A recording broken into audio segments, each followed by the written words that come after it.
बहुत समय पहले की बात है। मालेर कोटला नाम के एक छोटे से गांव में एक गरीब किसान रहा करता था। उसका नाम रामू था। रामू बहुत मेहनती था, लेकिन उसकी किस्मत हमेशा उससे रूठी रहती थी। उसका छोटा सा खेत था, जहां वह दिन रात मेहनत करता, लेकिन फसल हमेशा खराब हो जाती थी। रामू की स्थिति इतनी खराब थी कि उसके पास खाने के लिए भी पर्याप्त अनाज नहीं था। वह अक्सर सोचता था, क्या भगवान भी मेरी ये हालत नहीं देख रहा? मैं हमेशा सच्चाई और ईमानदारी से जीता हूँ, फिर भी मेरी ये हालत है।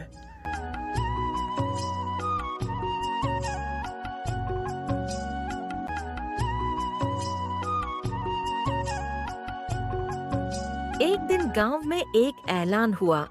मालेर कोटला के राजा ने कहा कि जो भी व्यक्ति सबसे अनोखा और सच्चा तोहफा लेकर आएगा, उसे पुरस्कृत किया जाएगा।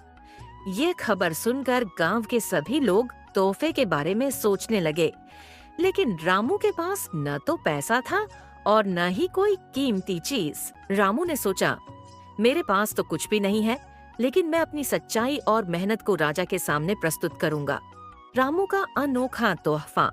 अगले दिन रामू अपने खेत में गया और जो भी थोड़ी बहुत गेहूं की बाली बची थी, उसे इकट्ठा किया।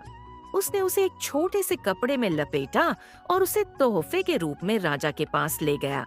दरबार में सभी लोग अपने अपने कीमती तोहफे लेकर आए थे।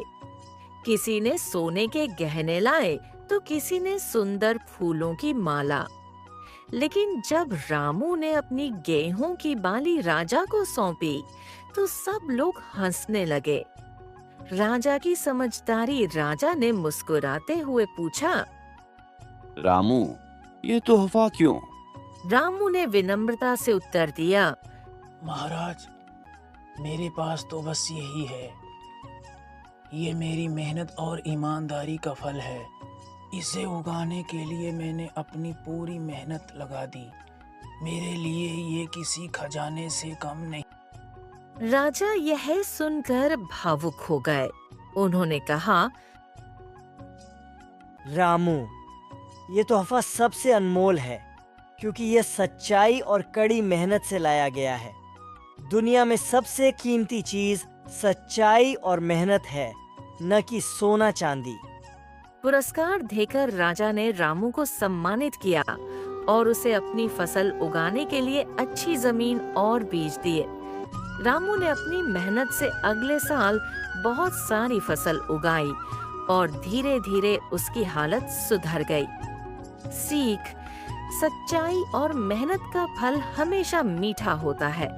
इस कहानी से ये सीख मिलती है कि परिस्थिति चाहे जैसी भी हो, ईमानदारी और मेहनत कभी बेकार नहीं जाती।